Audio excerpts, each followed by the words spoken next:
বড় আফসোসের সহিত বলতে হয়, কিছু নামদারি মুসলমান আছে যারা এই স্লোগান দেয় যে হিন্দু মুসলিম ভাই ভাই, অথচ যারা হিন্দু আছে তারা কখনোই মুসলমানদেরকে ভাই বলে দাবি করে না।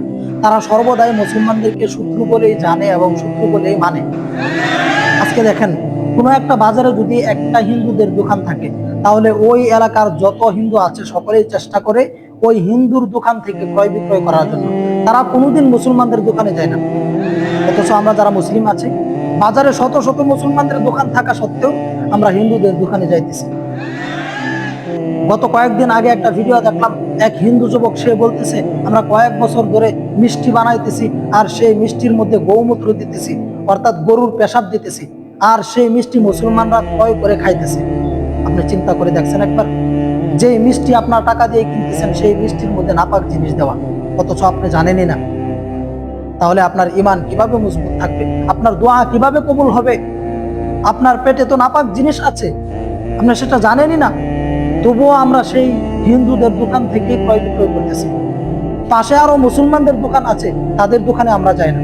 আমরা মুসলমান হয়ে মুসলমানদের দোকানে যাই না, আর তারা হিন্দু হয়ে কখনো মুসলমানদের দোকানে আসে না, হিন্দুদের দোকানেই যায়। তাহলে আমরা কতটা নিচে নেমে গিয়েছি একবার চিন্তা করে দেখছেন। তারা আমাদের বিপক্ষে একের পর এক ষড়যন্ত্র করতেছে, এখনো আমরা সচেতন হই না।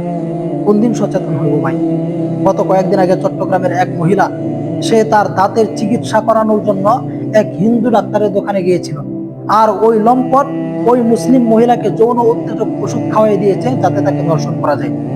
তো ওই মহিলা একটু সচেতন ছিল, যার কারণে যখন ওই লম্পট মুসলিম মহিলার স্পর্শকাতর জায়গাগুলোর মধ্যে হাত দিতেছিল, তখন ওই মহিলা চিৎকার করে ওঠে, তারপর এলাকার লোকেরা জড়ো হয়ে যায়। আপনি চিন্তা করে দেখছেন, একজন মহিলা, একজন মুসলিম মহিলা, সে তার দাঁতের চিকিৎসা করানোর জন্য হিন্দু দোকানে গিয়েছিল, আর ওই হিন্দু যুবক তাকে কিভাবে দর্শন করা যায় সেই কৌশল সে অবলম্বন করতেছে। তবুও আমরা সচেতন হই না, তবুও আমরা সেই হিন্দুদের দোকানেই যাই। অথচ ভারতে এক মুসলিম হকার, সে তার জিনিসপত্র বিক্রয় করার জন্য এক হিন্দু এলাকায় গিয়েছিল, আর ওই হিন্দু এলাকার লোকেরা তাকে পিটিয়ে গ্রাম থেকে বের করে দিয়েছে, আর বলতেছে আমরা মুসলমানদের কাছ থেকে কোনো কিছু ক্রয় করবো না। আর আমরা কি করতেছি? বাজারে শত শত মুসলিম দোকান থাকা সত্ত্বেও আমরা হিন্দুদের দোকান থেকে ক্রয় বিক্রয় করতেছি। যেই জায়গায় তারা আমাদের বিরুদ্ধে সর্বদাই ষড়যন্ত্র করতেছে, আমাদের ঈমান কিভাবে নষ্ট করা যায় সেই চিন্তায় তারা বিভোর, সেই ষড়যন্ত্রই তারা সর্বদাই করতেছে। আজকে আপনি মিষ্টি ক্রয় করতেছেন হিন্দুদের দোকান থেকে, সেই মিষ্টির মধ্যে তারা নাপাক জিনিস দিতেছে।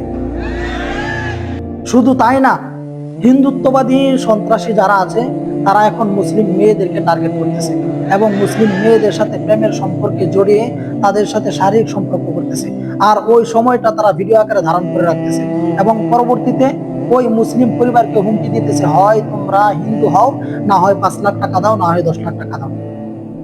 তো যারা ধনী মানুষ তারা টাকা দিয়ে দিচ্ছে তাদের সম্মান বাঁচানোর জন্য, আর যারা গরিব মানুষ তাদের মধ্যে যাদের ঈমান দুর্বল তারা হিন্দু হয়ে যাচ্ছে, আর যাদের ঈমান মজবুত তারা অবশেষে মিডিয়ার সামনে এসে সাহায্য চাইতেছে। তো দেখেন তারা কিভাবে ষড়যন্ত্র করতেছে। এই জন্য আমি আমার যুবক ভাইদেরকে বলবো, ভাই আমার সচেতন হন। যেখানেই কোনো হিন্দু যুবককে দেখবেন কোনো মুসলিম মেয়ের সাথে ঘুরতেছে কিংবা কোনো মুসলিম মেয়ের সাথে চলাফেরা করতেছে, সেখানেই সিন ক্রিয়েট করেন, সেখানেই সিন ক্রিয়েট করেন, যেন আপনার মুসলিম বোন হিন্দু যুবকের কবল থেকে বাঁচতে পারে।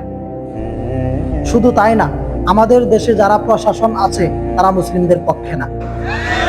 গত কয়েকদিন আগে সিলেটের এক পুরোহিত 12 বছরের মুসলিম মেয়েকে ধর্ষণ করছে, তার বিরুদ্ধে প্রশাসন কোনো অ্যাকশন নেয় নাই। এরপরে যাত্রাবাড়ির এক হোটেলে এক মুসলিম মেয়েকে 10 দিন পর্যন্ত হিন্দু যুবকরা ধর্ষণ করে, তারপর তাকে পতিতালয়ে বিক্রি করে দেওয়া হয়, কিন্তু ওই যুবকদের, ওই হিন্দুদের, ওই সন্ত্রাসীদের বিরুদ্ধে কোনো অ্যাকশন নেওয়া হয় না। অথচ আজকেই মনে হয় একটা ভিডিও দেখলাম, সেখানে এক দাড়ি টুপিওয়ালা এক মেয়েকে ধর্ষণ করার কারণে সাথে সাথে তাকে মৃত্যুদণ্ড দেওয়া হয়েছে, আর অপরদিকে যারা হিন্দু সন্ত্রাসী আছে তারা আমার মা বোনদেরকে প্রতিনিয়ত ধর্ষণ করতেছে, তাদের বিরুদ্ধে কোনো অ্যাকশন নাই। তাহলে বুঝেন এবার আমার দেশের যারা প্রশাসন আছে তারা মুসলিমদের পক্ষে নাকি মুসলিমদের পক্ষে?